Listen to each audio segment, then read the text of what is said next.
just in the way of introduction to why there is a panel on economics of health.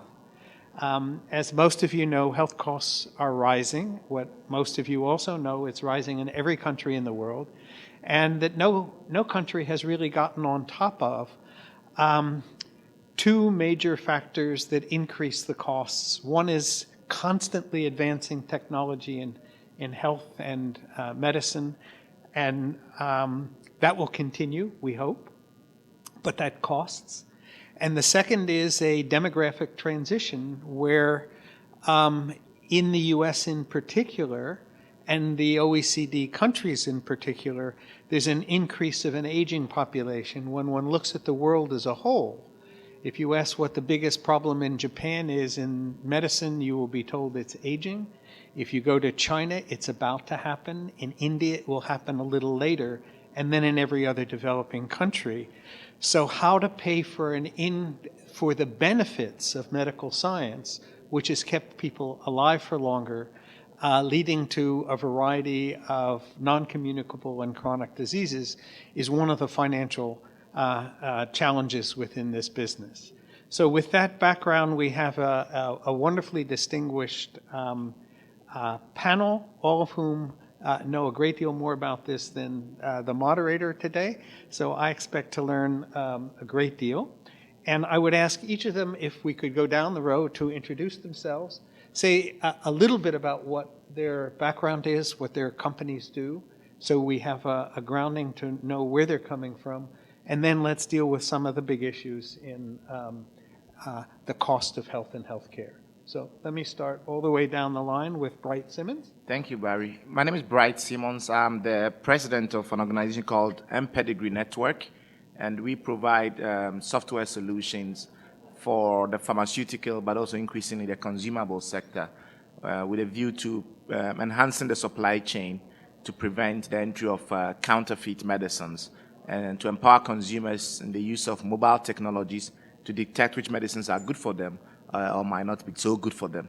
So that's generally what we do. My background is a civil activist, but I've increasingly become a technologist, and my training is an astrophysicist. I'm Dave McKinley. I'm the president of Henry Schein Medical. Henry Schein is the largest distributor to office-based practitioners in the world. We're in 24 countries. We distribute to dental offices, veterinarians, and physicians. I have spent over 30 years in the medical business and about 25 running a variety of different types of medical businesses. And I'm very happy to be replacing Stan Bergman, who was supposed to be here today. He is our chairman. And the reason I'm excited about this is this topic is very near and dear to my heart, because every business I've ever run, it's always about the economics. Good. Majid. Hi, my name is Majid Fatuhi. I'm a neurologist and a neuroscientist. I've been in this field for about 25 years. My area of interest is prevention of Alzheimer's disease and neurological conditions. I've written several books and dozens of scientific articles, and I have some opinions about what to do about healthcare costs. Okay, and finally, Phil? Hi, it's an honor to be here, and thank the Blouin Foundation for extending an invitation. My career is a little bit more like ADD. I've worked in every stakeholder in the healthcare, from being a patient to being with the insurance companies to being with physicians groups, the corporate world, and the like, and seen the evolution of a dream. I just would like to read two quotes from where we had a vision and where we're at now, so bear with me, they're both short. Health is a state of complete physical, mental, and social well-being, and not merely the absence of disease or infirmity. Does anyone know where that comes from? Sure. Anyone? That's from the Charter of the World Health Organization in 1948. And let's switch forward. The health industry today is at an inflection point as it rebalances, realigns, and prepares for full-scale transformation from fee-for-service medicine to consumer-centric, value-based, accountable care. So we've made some progress, but we really haven't dealt with the health significantly. In many ways we slipped, and now we're going into a transformation period where we're trying to deal with the convergence of payer and providers, as well as technological enhancement, as well as consumer engagement. So it's the most exciting time in healthcare, but it's totally chaotic, And for those who are anywhere into science, it's like Brownian motion or entropy. It's like the little Giardia if you're into really parasitology. Everything's scurrying, and there's not a commonly shared vision. So that starts the polemics. So let me ask more specifically, and I think we have a good sense from Bright, but maybe a little more detail. How does each of your companies actually contribute, in your view, improving the quality? And I think, again, for Bright, it's pretty obvious that that's what you're about, is improving quality drugs that people have access to. But for the others, how do you feel that you can contribute both to improving quality of healthcare and at the same time reducing costs? So, Bright, why don't you start? Yeah, there are a number of ways to frame this. One is that often we talk about healthcare and there is an insular approach to how the various stakeholders interact within what sometimes is treated as almost indigenous. But the truth is that, like any critical aspect of our lives, the people who can influence healthcare the most are perhaps not traditional healthcare practitioners. So in our case, the problem that we were trying to mitigate is the fact that in many parts of the world, and it's not just in the developing world, almost everywhere in the world now, you walk into the pharmacy and you pick up a pack of medicine and you're not sure what you're getting. There are different ways in which this manifests. In some parts of the developing world, especially in South Asia, in India, Bangladesh, in Africa, in the parts of the Middle East, that's because either the medicine looks like medicine, but it's not really medicine, so it's a counterfeit, or the medicine is masquerading as good medicine, as having a certain set of active ingredients, but in actual fact, has less than that. But that is just one part of the spectrum. The other part of the spectrum is also the fact that sometimes there's misdiagnosis. So one of my best friends was misdiagnosed for pneumonia for more than 3 months. And then when she was finally diagnosed for pneumonia, she had to be flown out of the country because it's complicated pneumonia. We've had situations where you have misprescriptions. So people don't do the right test and assume you have malaria and give you something else. So there's a whole range of problems. On the cost side of things, we have billions of dollars now moving into various donor programs to improve access to medicines in the developing world. Billions of dollars, literally. Global Fund, AMFM, PEPFAR, etc. Now, the challenge with these problems is that often they don't put as much emphasis on quality. So they put in billions of dollars to buy the drugs. The drugs get into the country. Sometimes they are replaced in the public supply chain with fake medicines. That is siphoned off into the private sector in neighboring countries sometimes. And therefore, the billions of dollars that should have impacted health on the ground is reduced to a couple of hundreds of millions of dollars. So in that kind of scenario, what you need is a system that enables transparency, accountability, efficiency at all levels. But you have to do it thinking not only as a technologist or as a systems person, but also almost like an anthropologist. You have to understand the social and the cultural context within which these things manifest. And where our organization is different, that's why we call ourselves a social enterprise, is our strong commitment not only to the use of technology, but to the use of also cultural systems that allow regulators, pharmaceutical companies, patient rights groups to work together. One of the challenges we've had in healthcare is the fragmentation of different stakeholder communities, so that you don't have a holistic approach to issues that require holistic solution.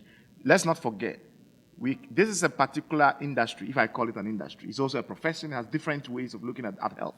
But whatever it is, in the Middle Ages, this was something that the religious communities used to dominate. We had practitioners in monasteries, churchmen, etc., practicing as medical practitioners. And that monastic worldview prevails. So the whole top-down, a few people know what is right for you, have prevailed to the point where something has to give. And I think the new emerging paradigms, such as ours, is one, to bring into the picture a wider range of practitioners from a wider set of disciplines. Number two is to make more bottom-up dimensions of the situation prominent, as opposed to the top-down. And I think number three is to ensure that when we talk about innovation, it includes cutting through the silos of thinking in healthcare to create a more holistic structure. In my view, that would affect both the quality and the cost issue. Terrific. Not easily done, but a really good vision. Dave, how are you innovating in this area, and how will you help reduce costs and improve quality? Well, we're really following our customers today. Our customers are consolidating very, very rapidly in this country. And with the consolidation of healthcare, and we're looking at providers consolidating, we're looking at the manufacturers consolidating, we're looking at different suppliers consolidating because they're doing one thing to drive out cost of healthcare. And also they're reacting to their Affordable Care Act. I have to agree with Bright in that it is a very fragmented industry, and the standards of care in this consolidation should improve in the United States because it's going to be driven more from hospital systems. We supply to the individual provider in their offices, and the standards are being pushed out. The doctors are not very happy right now, most of them. And this is to help them standardize, but at the same time, transparency, the word transparency keeps coming up. It is becoming more and more transparent every single day. I think technology is an important role here because as the patient's driven out of the acute care environment, they're going to alternate care and eventually to the patient home.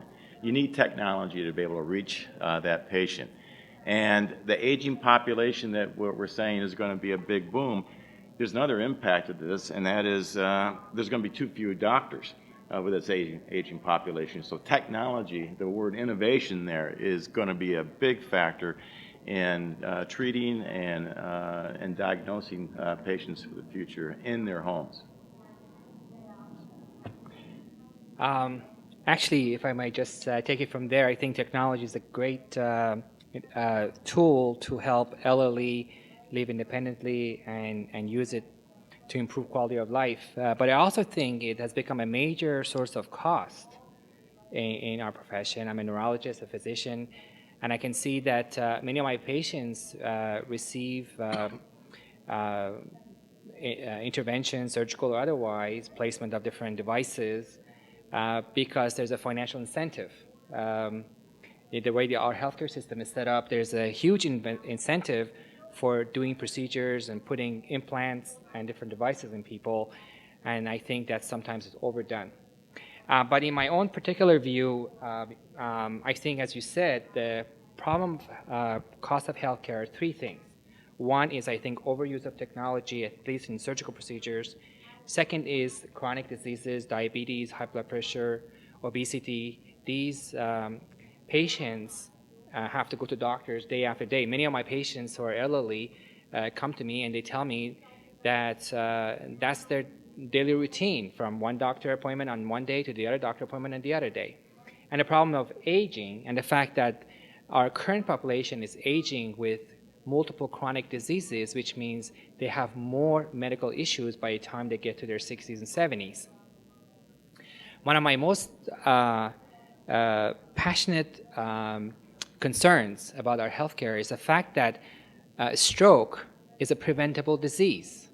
70 to 80% of strokes can be prevented. And I think it's a tragedy every time a person develops a stroke and loses independence. A stroke is the #1 cause of disability in our country. It's the third leading cause of death in our country, and it's a preventable condition. We should not have too many strokes, and yet we do. So my view is that we really need to focus on prevention. But does prevention work? I think it absolutely works. In some areas, I think United States has been ahead of Europe, and some areas Europeans have been ahead of us in terms of lowering cholesterol, for example, or lowering incidence of diabetes. There have been more success in Europe, and especially in the Scandinavian countries, where, for example, in Netherlands and Denmark, the incidence of diabetes come down by 30%. In other words, in the United States, we've been quite successful in reducing the incidence and frequency of people who smoke. These days, you don't find too many people smoking, and I think it's because we put our foot down and said, this is bad for you. Surgeon General said it's bad for you. We all agreed as a nation, smoking kills. We made that a priority. We just didn't look the other way much it happens in Europe and a lot of countries in the world. So I think that we should really make prevention the highest priority for our healthcare and talk about it with some degree of urgency. Don't just say obesity is bad, it's a condition, it's a problem. Say, this is what we're going to do, much like the way we did things for smoking cessation. And in my own profession, in my own organization, until recently, I was assistant professor of neurology at Johns Hopkins, and prior to that, I was teaching at Harvard Medical School. But for the past 2 years, I've started a new organization called NeuroExpand Brain Center. We are focusing on prevention of Alzheimer's disease. In the past, people will learn about the heart disease when they presented to the emergency room with heart attacks. These days, people develop dementia, and when they go see a doctor, they think about Alzheimer's disease. But many of them have treatable and preventable causes for their memory loss and dementia. So what we do is to do analysis on patients, especially if they have mild memory problems, before they get demented, and we address those things, and we see that the quality of life for those patients improve, their memory improves, and their satisfaction with life and quality of life improves. So in summary, I think that we should really work on prevention, and especially prevention of chronic diseases which lead to conditions such as a stroke, dementia.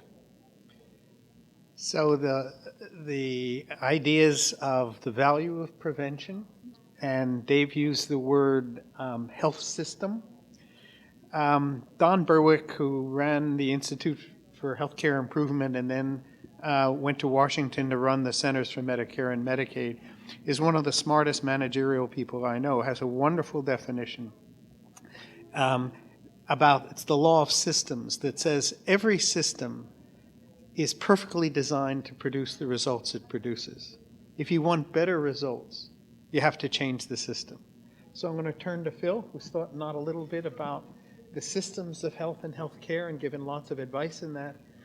How do you think of changing the system? Thank you. Just because you want to have something tangible, here's an article that was released today on the prescription for transformation, so you're all welcome to have it. Super. It can either be used as disposable material, just make sure you do it in an ecological manner. The world I live in is a little different. We're trying to find collaboration and cooperation and innovation coming together. So I work throughout the country with small, medium, large health systems, physicians groups, consumers and the like, to seeing if there's a different model to transform from fee for service to fee for volume. And the one that we've been basically modeling is something that was passed in 1996, well before the Obamacare even got talked about it. It's called clinical integration.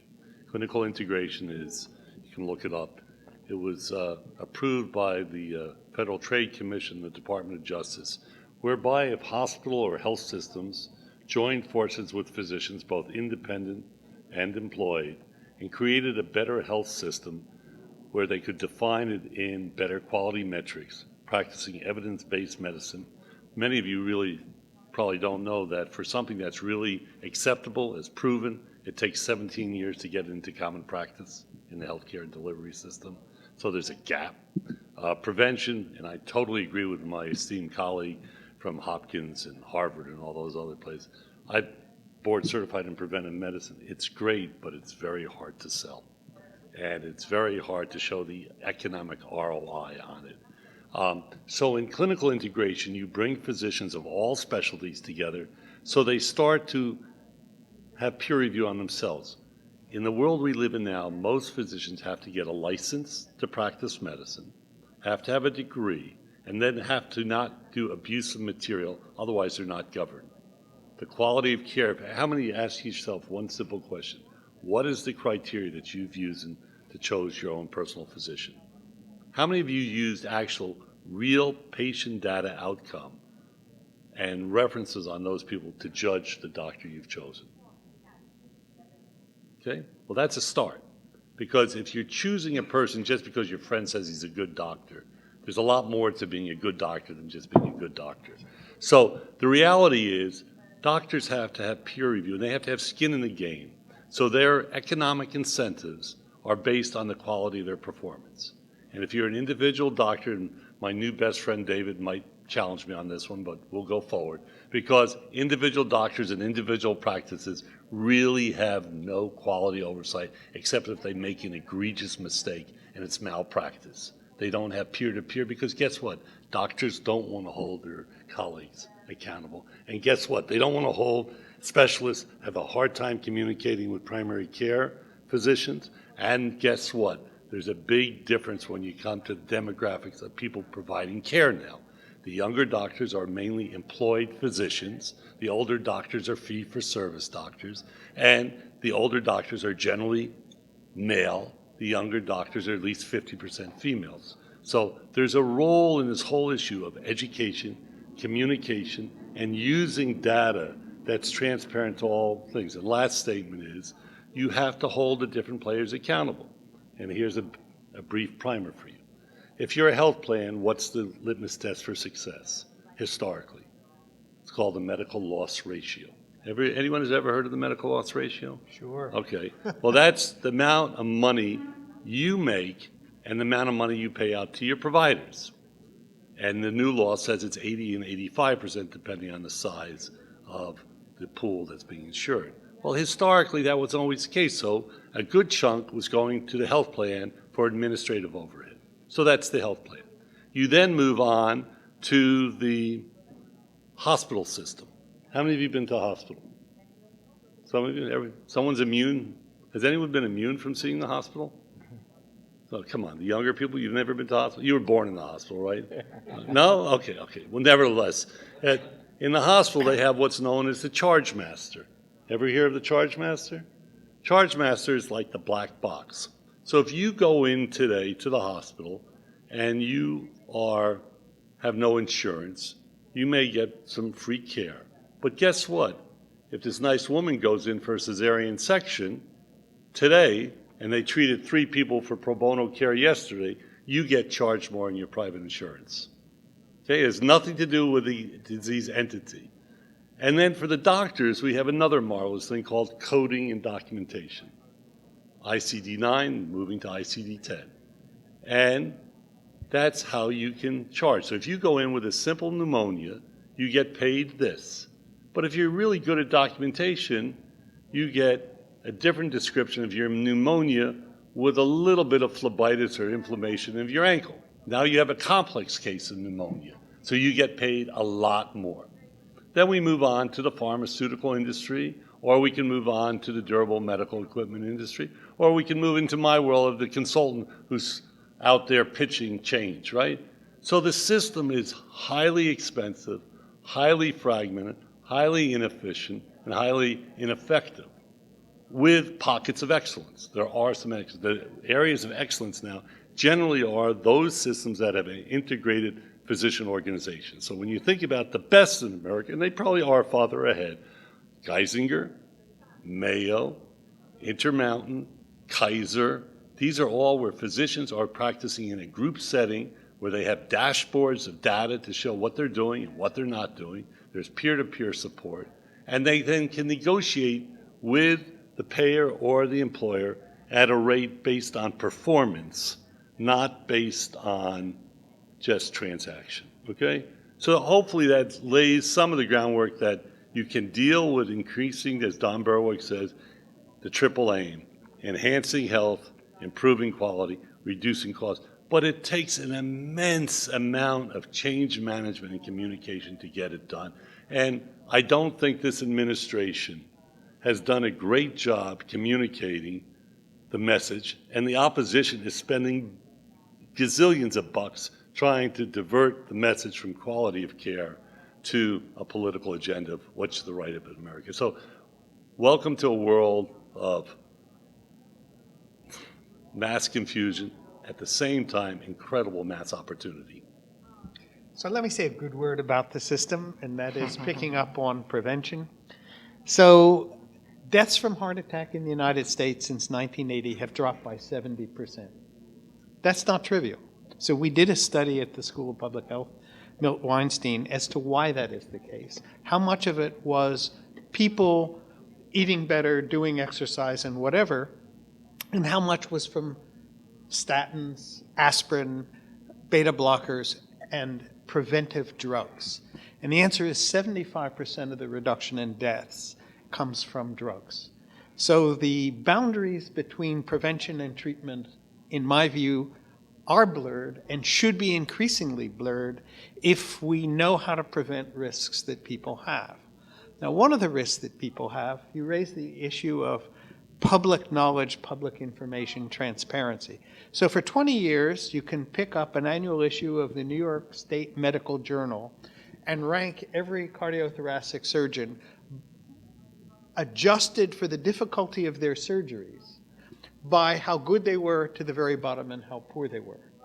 And then you can survey with that transparency how many people's behavior is changed to go to a better surgeon because of the public publication of who the better surgeons are. And I include in that, parenthetically, the former President of the United States, who did not go to #1 surgeon either at Columbia or in New York City. The answer is the effective information, by and large, has been very poor. So I would ask each of the panelists to say, knowing what you know of how to do better, how do we get that into the public domain? How do we create demand for what you know would be better, and what demand would you like to see? Let me just take a first shot at that. Sure, we can go down the other way. How I have been communicated in my education and how my child is being communicated, and just parenthetically, because I want to give a heads up to my son, he went on air as a TV sports announcer this week in Rock Island, Illinois, so go for it. But it's all about communications. I mean, Marshall McLuhan used to say this 40 years ago. There's so much different opportunities to communicate in different ways. I mean, and I think the Blouin Foundation, and Louise in particular, has done an incredible job. You have social media, and I don't know the value of it or not, Twitter, if I'm pronouncing it right, and you have the Facebook, and some thought it's abusive and some's not. Keep in mind, in healthcare, it's very personal. So I don't challenge the value of technology. I used to be the virtual health director for Netscape. What I do challenge is we can't lose the human touch, the human concern, the human passion for caregiving. And that technology doesn't do all too well. So you're going to have to understand the demographics. Older people have some hard of hearing. So if you talk about pharmaceutical, a good 40% of older people have some deafness, so they don't even know what the doctor's telling them. There's different culture. This country is no longer a white, whatever you want to describe it. It's a multicultural. You have to talk in the language of the people you're serving and understand their backgrounds. Some people are into herbal stuff, and some people are into this. So really, we have to do, and then you have to do, how many of you have heard of proms? Anyone have heard of proms? I know some of you might have gone to your prom, but proms are patient-reported outcome measures. It's a way that they used to deal with clinical trials. You've got to get the people involved in telling you, are they satisfied with the intervention that was given to them in a timely manner, so it's real-time data. Most of the data on patient satisfaction comes after the fact, after you've been hospitalized 3 years and you don't have a clue what's going on. And the media has to be fair and transparent, because right now, I can tell you one little personal anecdote and then I'll pass it on. One day I looked in the urinal and saw a little bit of blood in the urine. So I went to the internet, and what was the first thing I saw on the internet? Cancer. You got it, bingo, cancer. And if you thought that I didn't change from being a physician to being a dying patient in a heartbeat, right? In a heartbeat. I mean, it didn't take a nanosecond that I was on death. Cold chills, diaphoresis, the whole. But the reality is that's not what I even had. I had a little renal stone, kidney stone, that was creating a little irritation. But that was the relationship. So all I'm saying is communication. You cannot over-communicate with physicians. Physicians don't change their behavior, and they listen to only one radio station in the world. What's that radio station? NPR. WIIFM. You got that? How many of you know, how many of you listen to it regularly? Never heard of it. You never heard of it. What's in it for me? Okay? And unless you can relate to the physicians in a way that they can be responsive over time with trust, you're not going to garner their attention. We were able to do this in Mississippi, in a small rural area, over a year. I went there with an incredible northern elitist liberal bias. And these people were phenomenal, and they were caring, and they were decent doctors. They were abusive in the amount of ancillary procedures, but they were finally realizing that a transformation had to occur in their world for them to succeed in the new generation. So, in summary, it's all about effectively communicating with the population that you're relating to. So let's pick up on that, and let me ask Majid.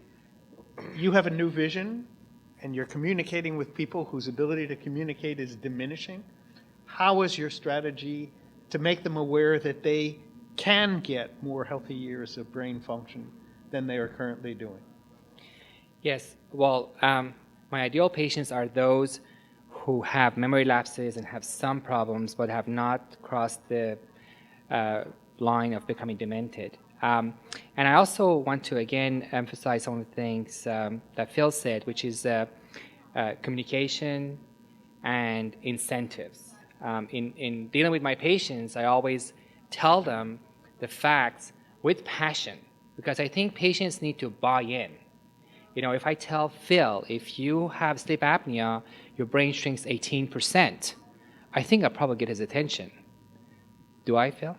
Yeah, absolutely. and Get my attention, period. Yeah, I think people need to realize that if they have risk factors, these are not abstract. These are real things with real consequences. And I tell my patients what it's like to have a stroke, and I would like, do you want to talk and walk like that? So I really think that we need to put prevention at a high level, and to do that, again, as Phil said, we need to provide financial incentives, because physicians, nurses, employees, administrators, they all would like to improve their own quality of life, their own bank account, and this is something everybody does. And if we put prevention, something that is profitable, you will see more and more people work on prevention than putting, for example, TENS units or different units. Imagine if you said that if your patients reduce their blood pressure by 10 points every year, you get $5,000 as a physician. As a, you know, if you have a heart attack or a stroke, that often costs $20,000. So if you use that money and sort of focus on prevention, I think, I may be naive to think that people start changing their behavior and lifestyle, but it does happen. Again, in Europe, they've done it. They've looked at the incidence of dementia in England and in Sweden. There are as many demented people now as there were 20 years ago. Now, with aging population, there's expected 20% increase in the incidence of dementia, and yet they don't. They have reduced the incidence of the dementia by 20%, mostly through increasing healthy lifestyle. So I think it is possible, it is doable, and it goes back to communication with patients and providing incentive for people to actually do it. So I think it's a really interesting point. The question that one could ask is there any evidence that incentives work for doctors? And the answer is they're enormously subject to incentives. In England, they were very poor at vaccinating kids, so they got equivalent of $10 for every kid over the last year's list that they managed to vaccinate.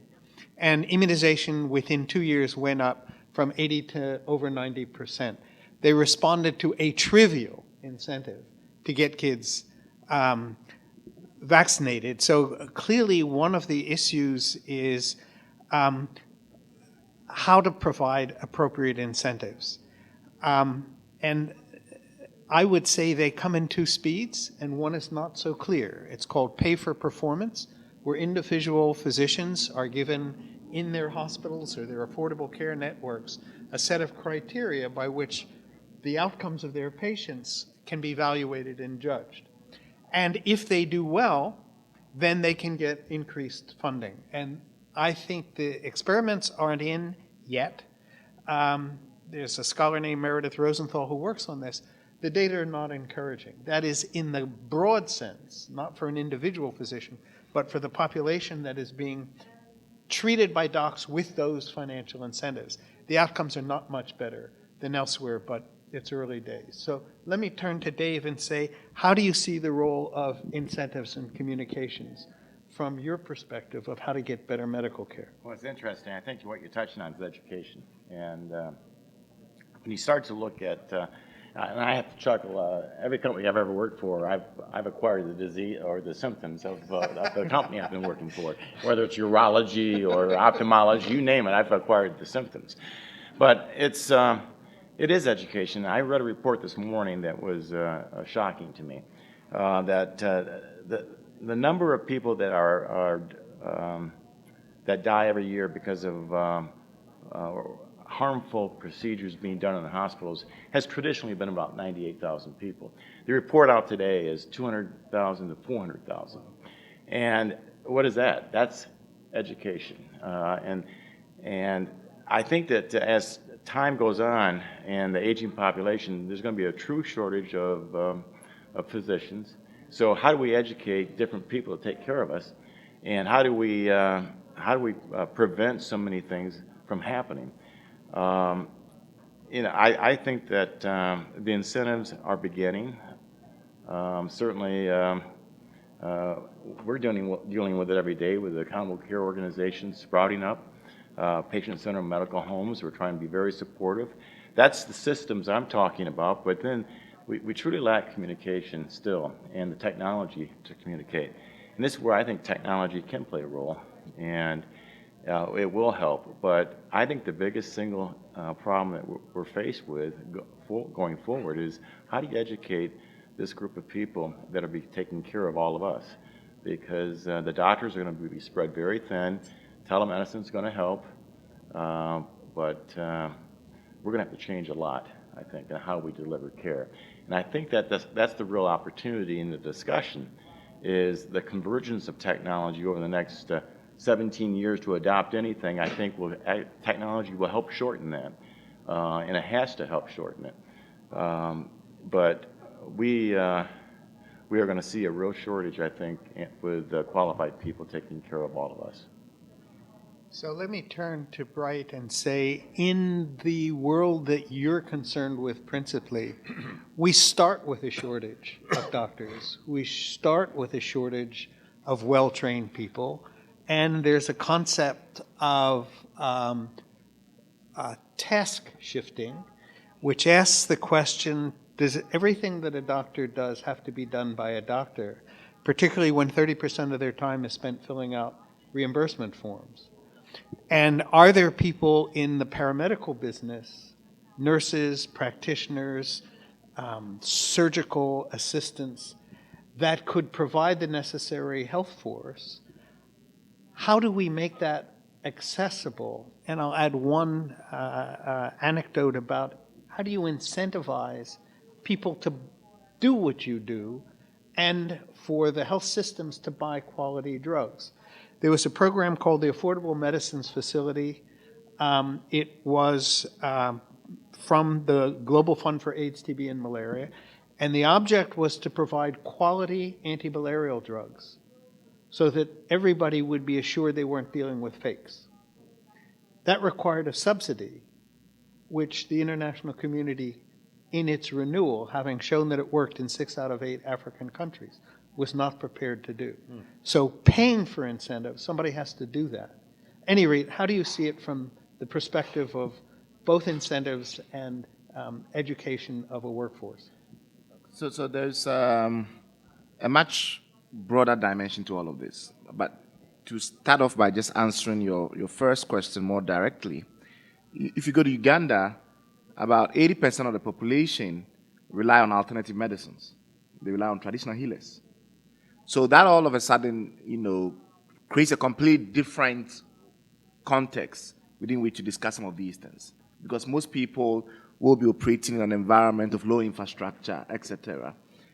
But listening to the discussion so far, I'm reminded of the fact that in ancient Rome, when they started to build a public health infrastructure, the first thing they did was build public baths. Then they drained the swamps. So sometimes the healthcare ecosystem, the healthcare infrastructure, has to begin from basic principles, from the very basic principles. How are American cities designed? How are Chinese cities designed? What are the incentives for somebody walking rather than catching public transport, or somebody catching public transport instead of using their own car. These are comprehensive matters. And it requires an understanding of healthcare in a much broader, much more philosophical way than we have done so far. Even in the area of technology, some of the traditional distinctions that have applied in other domains appeared relaxed when it comes to healthcare. So in traditional technology, you think of consumer and then you think of enterprise. In healthcare, we've had very little consumer technology to think of, to be extremely critical about it. Everybody has talked about ICUs and how expensive these X-ray machines are and the latest MRI and the rest, but these are enterprise technologies, if you think of it critically. Consumer technologies is in technology that people actually can bond with, whether it's quick diagnostics, etc., whether it's systems that allow you to monitor your daily performance, health performance in that sense, etc., are in their complete infancy. So I agree that we have to be more radical in the way that we conceptualize the opportunities that we have than we have been, because we haven't really done much. It appears as if there's a lot going on, but a lot of it is going on there are concentrations of activity in areas that ignore a whole range of other areas.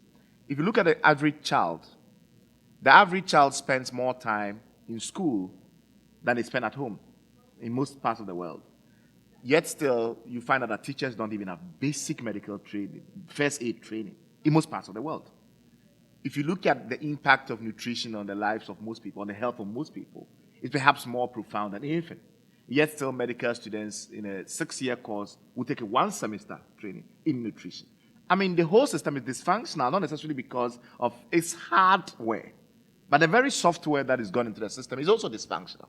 Because fundamentally, the philosophy around healthcare hasn't been properly thought through. Why? Because it is a governance issue. It is about how cities design themselves. It is about how governments design various parts of national policy to work together to promote a healthy workforce. When you talk of a healthy workforce in most parts of the world, sometimes it makes it easier for people to get it, because then you see the connections. And I've seen some African governments like Rwanda begin to think through, okay, if somebody wanted to invest in my country, they want a healthy workforce. They don't just want an educated workforce. But then that brings on the issue of health credentials. We now talk about things like adult education, etc., because credentials are easy to understand in that domain. If I want to improve myself, I want to improve my life, I can go get a professional certification, I can go to classes after hours. It's clear. What are the set of health credentials? And I'm answering your question about incentives in another way. If we think of it in terms of health credentials over time that I can leverage, then you're thinking of incentives in a completely different way, because then the individual becomes the fulcrum around which the whole healthcare system turns. And it's not that now. So there's a lot more we can do than we think, in my view. I think that's a terrific point, and there are examples in Tanzania of ADU where the pharmacy industry was so corrupt, they introduced a certification program, and it enhanced the rewards for the individual pharmacists who took the training, and it provided a much higher, much less corrupt workforce that I would think would be very valuable in other countries. I want to ask a different question. I want to start with Phil again. One of the reasons Rwanda has such an interesting universal health care coverage, it's a very poor country, but remarkable services are provided. I would say 22% of their health budget comes from overseas development assistance. So it wasn't possible to do it within direct resources of the country, but they're doing interesting things. The answer that my faculty would say is it was easy for Rwanda because they didn't have an installed base. They didn't have a totally incompetent, falling apart health system as you've described our system. Phil, when you look at our rather dysfunctional and highly expensive system, 2 questions. What would you do to change it that is feasible? And if you could change just one thing, where would you start to make it what we would like to see it, responsive to the needs of people in terms of quality of care and reduction in costs? Well, the first thing I would start, which I think is a major gap today, is physician engagement and leadership. So they are the primary care providers in this country, but they're totally inept at leading new incentives. So you got to get them both in volume and value that physicians are more engaged in however that makes. So until you start developing trust with them and having it run by CEOs of hospital systems and others, and having the physicians as second-rate citizens, except when they're providing 80% of the cost at the tip of their pen, you got a major issue. Second of all, there are a lot of success stories around this country, just incredible success stories. The cardiovascular program in Burlington, Vermont, and the nutrition programs in another city, and the technology. But guess what? No one knows who's doing what and where. What are the outcomes? Guess what? You got to bring some of the thought process out of the schools that my friend here is at Hopkins and my friend here is at Harvard, and bring them into the community colleges, get them into the grassroots so people can understand what's going on. And it cannot be just, you know where some of the worst care is now? In the academic centers. And the slowest to change are in the academic centers. There's such silos there because the chairman of the pathology department doesn't want to talk to the chairman of internal medicine. And the surgeons here, why did UCSF and Stanford didn't create a merger? It wasn't over quality care. It was the role of the surgeons, and the different institutions didn't want to come together. Very simple, all about what's in it for me. So I think to answer your question, we got to make sure the communication starts at the national level and at the local level simultaneously. We have to get all parts involved in the community people. We talk about patients endlessly, and as I travel around the country, except on an individual basis where all of you have been patients, the patient's point of view is never aired. Once again, even on this program, very articulate, but it doesn't come from the end user. So we talk about patient-centric, but rarely do I see the patients involved. The physicians, the other extenders, and the issue that you were talking about, the corporate cultural, I really do appreciate. And you know something? What you're saying about in Africa, it's same here. So let's not have this elitist attitude that they're third world and we're first world, because God almighty, I see some lousy care in some very affluent communities that could be a lot better. So that's the challenge. So one question for you, Phil. Do you think, you were talking about patients and getting patients involved, do you think if there were such a thing as getting tax incentives for people who improve their health, that would work? Well, there are incentives. I mean, the carrot and the stick, there are places where employers will not give you certain health benefits if you don't. I actually have a bias, and I'm not so sure it's one that I should share, but I believe Hillary Clinton had this great line last year, and I'm not promoting her for president, but I just like this one line. She says, "I'm too old not to be totally transparent." And I've reached that august age now where I'll state the case. So real quickly, you've got to find what works for the constituency that you're talking to.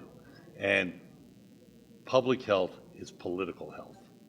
Okay, you've got to feel the fabric of your constituents and let them help you in the decision. Okay, we're almost out of time. I'm going to ask on this side of the table one thing that you would change if you were able to make a single change in this healthcare system. I would provide incentives for patients to improve their health. I think the bottom line for everyone is money, and so if you knew you get $1,000 if your blood pressure was better controlled, I know it will be complicated to incorporate, to implement, but I think if there were some scores for good health, that would be something I would favor. Dave? I echo that, but I go a little bit further in that. Excuse me.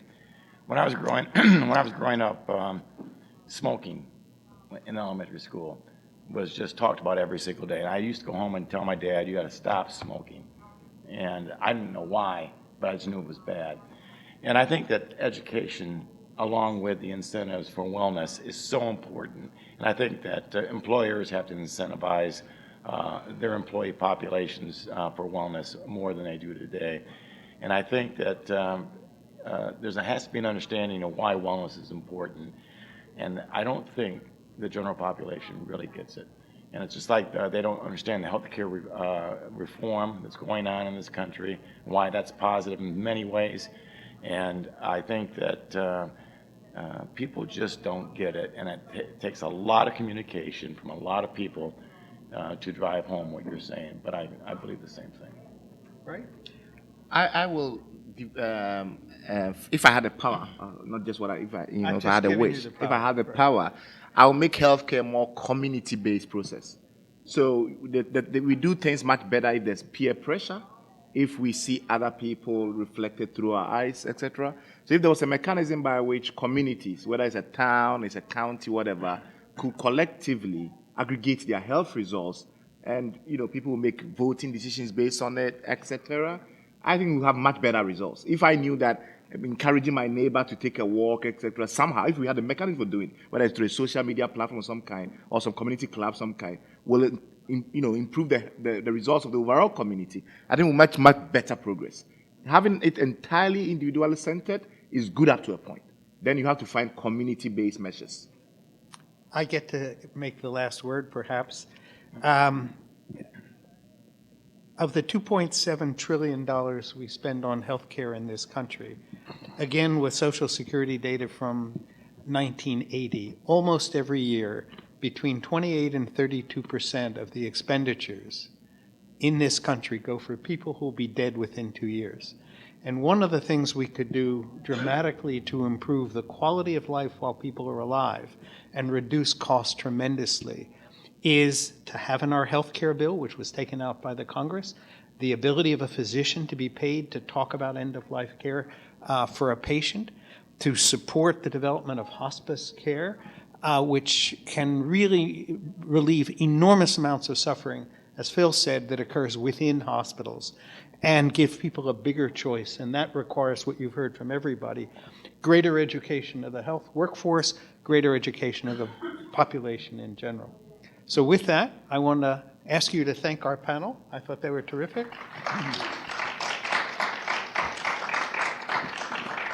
And wish everybody to be healthy for another year.